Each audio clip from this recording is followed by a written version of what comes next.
What's up, everybody? It's Patcheck JW here, and we're coming back on board. And so, the last time we posted anything here was on Halloween, going through a bunch of different movies, my favorite picks and stuff. And actually, let me go through here and let me click on the video, because there was a comment that I read, and it was actually something I really actually forgot. So actually, I want to read some of the comments here from that video. And here we have I Carry One. He says, when it first came out, I went and saw Jaws. No desire to go on the beach after that. Yeah.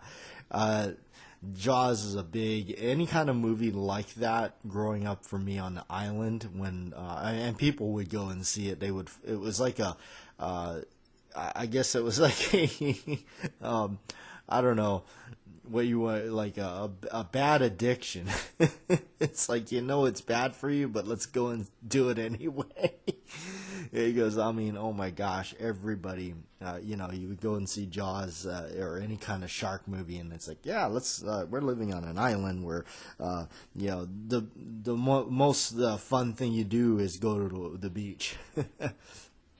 All right, so I remember we all went to go see The Shallows when that came out, with Blake Lively. I went to see it for other reasons, but anyway, that was a great movie. My mom and I went to go see it, and that was horrifying to me. All right, so we have Joe P.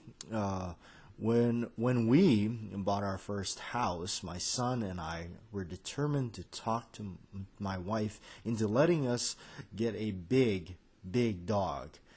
I had a friend who had Rottweiler pups at the time, but my wife put her giant foot down with a resounding no. We aren't getting an Omen dog. Worked out for us, though. We ended up with a 175-pound bull mastiff. Hey, named after Ben-Hur. That dog pooped like a horse. That's funny. Yeah, the Omen. Yeah, still today that's a really awesome movie. In fact, Amazon, I did notice, and that's my place I go to for getting a lot of my movies and stuff.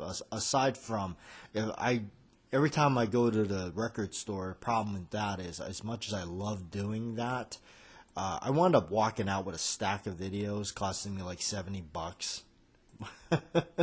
But no, there's actually a recent release here. Yeah, it is out. I'm going to have to pick this up. It's the Omen collection on Blu-ray. Even though they have this collection out, there is a collection out of that you can just get. It's a standard collection. It's like $10, super cheap. So I know, why would you say, well, why would I buy this new one out that's $60? Well, because if I recall right, this is released by it's either Scream Factory or let's see, who is releasing this? Shout Factory. Shout Factory is releasing it. They do a really good job with a lot of these older flicks that are coming out, and they re-release them and everything. Let's see what this has in it. I think this has like all of them, including the new one, which I don't care for too much, but it's all right. Let's see here. 5-disc collection. You got the 1976 original.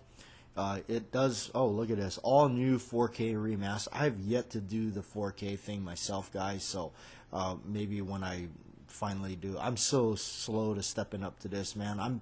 I'm still stuck in the Blu-ray like amazement era because coming from videotapes, it's a great amazing leap forward in a lot of this. So yeah, it looks like it has that one. Looks like it has all 5 of them according to this, with the original. I didn't realize there were so many of these movies. Here we go. We got the first review that says, watch out. I bought this so I could get the Omen 4 on Blu-ray. I was definitely happy about the original, blah, blah, blah. Collection arrived and no 4K. Without that, this set is not worth the money, especially if you consider the Omen movies have not held up over a long time or whatever. I don't know. Somebody's complaining about it. It's not. I mean, I can't even see that well to probably enjoy 4K anyway.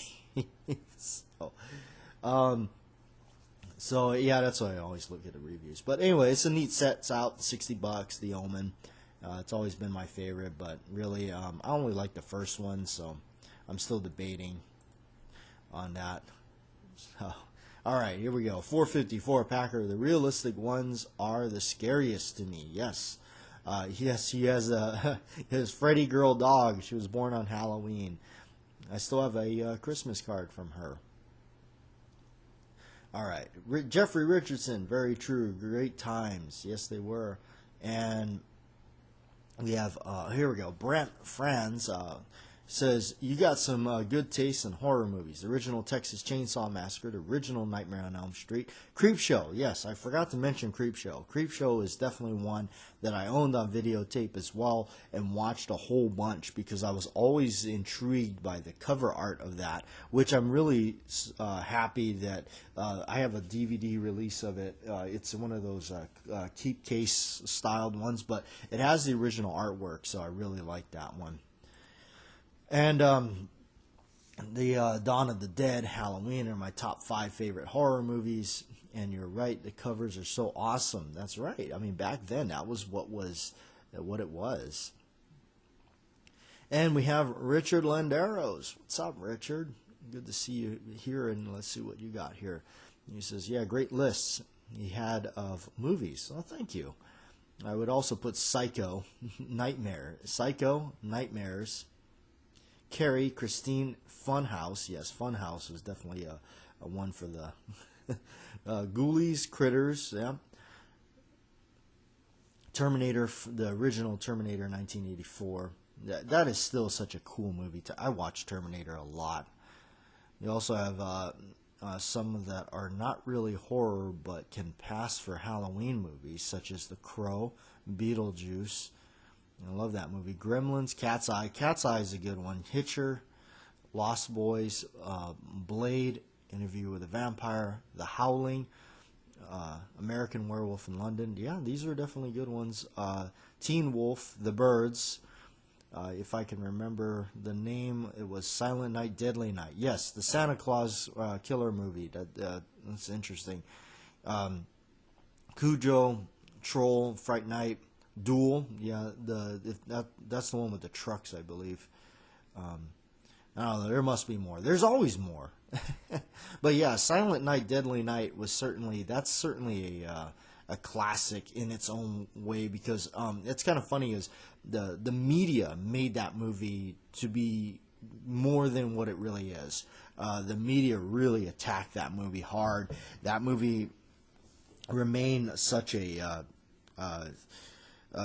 it had such a dark omen, if you will, pun intended, floating over it because of what the media made it out to be. I do remember seeing those a lot in the rental stores. If I remember right, the original one, the chimney with the Santa Claus's arm coming out, you knew it was Santa Claus because he had that red coat on, wielding the axe. And it's like Silent Night, Deadly Night. It was so funny because what the media made those out to be. And I think the most hilarious thing ever, now there is a lot of those, there's like 5 of them if you can believe that. I do have them all on disc. I think it's number 5, or it's called the Toy Maker, which each one it's I think it's spinned off. Once it passed part 2, it was a different type of it went off in its own direction. It almost wasn't really much to do with the Christmas killer thing. I don't know, I don't really remember too much about the other ones, but I do remember the Toy Maker because the funny thing is, okay, one of the people that actually really spoke out against the movie, which was I gotta look his name up now. See, I'm drawing a blank. This is a sign of getting old, I guess. I believe it's Mickey Rooney. Let's see. Now I have to look it up and make sure. Yes, okay. Mickey Rooney was one of the guys that really spoke out against it. In fact, let's see. Let's look at his quote on that. Where is it? Protesting. Let's see. He protested with that movie, and he actually said something about it. I want to see where his quote is, what he said about it. It was something like, the quote from him was something like, oh yeah, here it is. Here we go. Mickey Rooney, for the Santa's stocking of outrage for this movie, says, "How dare they? I'm all for the First Amendment, but don't give me Santa Claus with a gun going to kill someone. The scum who made that movie should be run out of town." That's Mickey Rooney. But yet he he stars in Part 5. I mean, come on. Seriously, yeah, it's like, okay, fine, speak out your thing, but then you go and star in the franchise of the movie series. That cracks me up. Like, that's ridiculous. But anyhow, there's a movie that's coming out. It comes out on the 5th here, which I'm really excited for because this is something I grew up with. It stemmed from a book called Scary Stories to Tell in the Dark, and these books were pretty cool. For me growing up, these came around. I remember reading these in the late 80s. This was like some scary stuff. Like you flip through the book and it's like, oh my gosh, like, I can't. Again, I'm glad that I got the childhood I did, because by today's standards, no way in hell would any of these parents now. It's like, oh my God, how dare you, all these people. But anyway, I didn't grow up with that, and these books are cool because they were like some really cool stories, and the illustration in the books, it's all black and white kind of stuff, but it was really neat. But they were a neat collection of stories, and now they recently made a movie out of it. So I thought, oh my gosh, like I wonder what that's going to be like. I did really want to go see it, regardless if it might have been good or they might have ruined it or who knows. But it really did bring more attention back to those books that I think really are neat.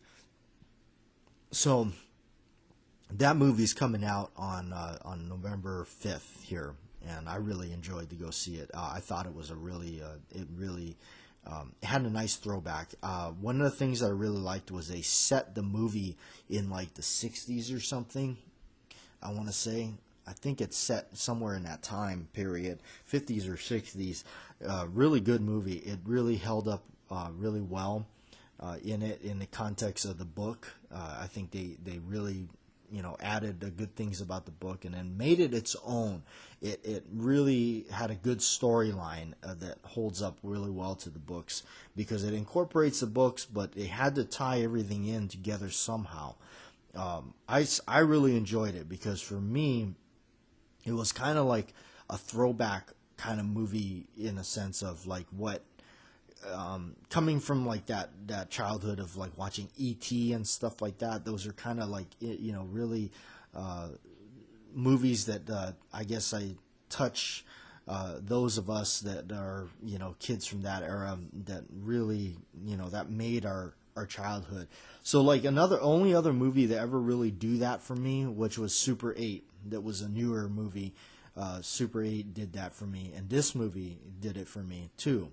So I'm definitely going to be purchasing the movie when it comes out on Tuesday here, and I'm really excited to see it again. Now, Amazon has a book that, even though I have the original books,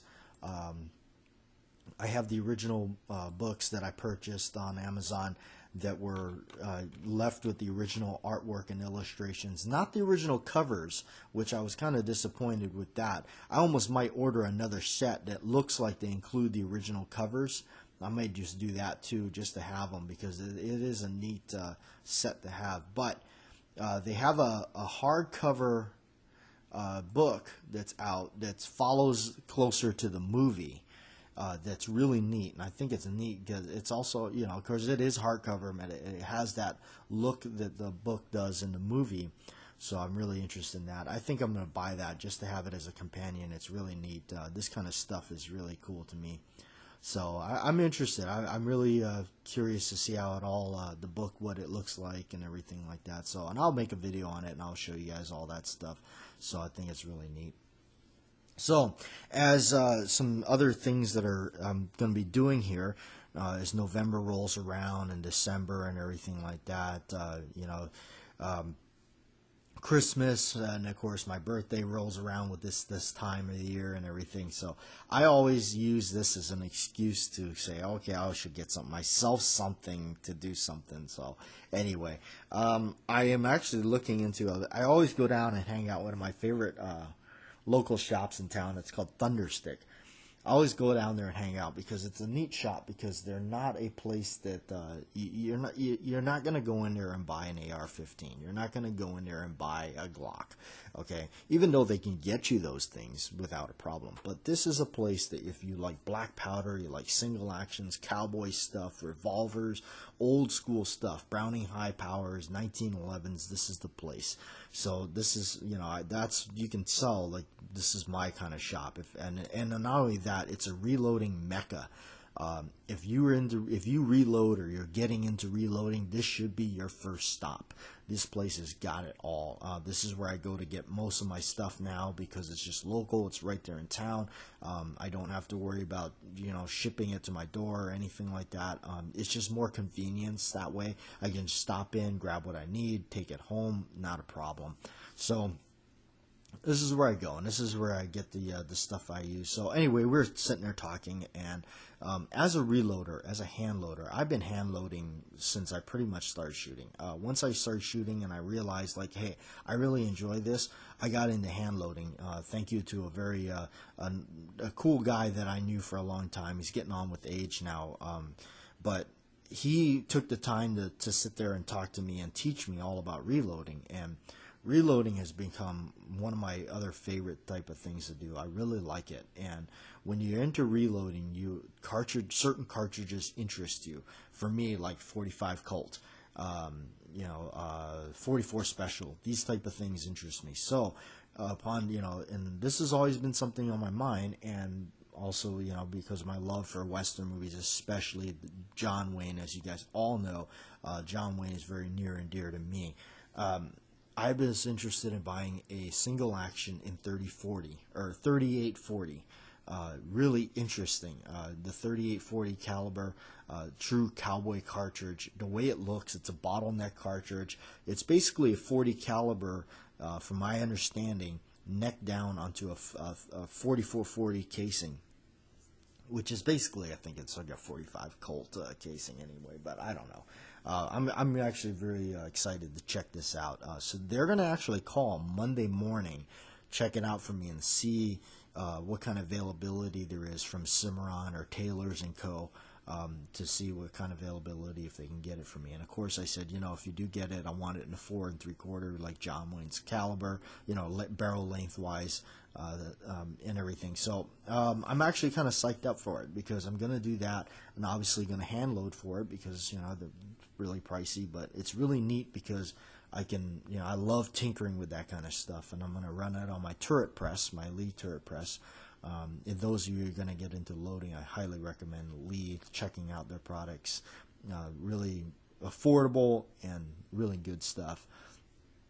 But I'm going to check it out. And I also have a box still of 500 of Badman Bullets 40 caliber bullets, which is perfect for it. That's what fits on the bullet. So I still have 500 of those that are polymer coated.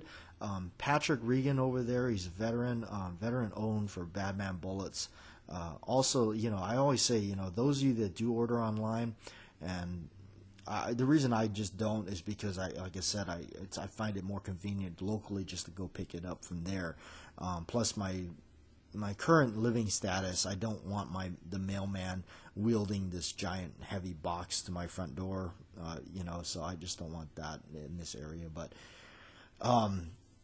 you know, he's like, I mean, 1,000 rounds and they ship for free, and he's just more and more people are flocking over to using their products and using them and buying from them. It's amazing. It's good stuff, and I never forget that, you know, coming from the island where that was limited. That stuff was extremely limited, man. He was my go-to guy. It still would be if I didn't have the resources I did here in town. I certainly would be ordering from him, but that's just give or take the you know, convenience really for me. Although I still would order from him, but he's got some really good stuff. So check out that. Some other stuff, resources to keep in mind out there. You know, Badman bullets. These are all things, good things to keep in our inventory log of availability to get stuff. Because I know all about that coming from an island where you really couldn't get anything, and it was hard to get stuff. So when you found stuff, you stocked up, you know, kind of almost or paying what I was paying for some of those materials. I still would stock up on it.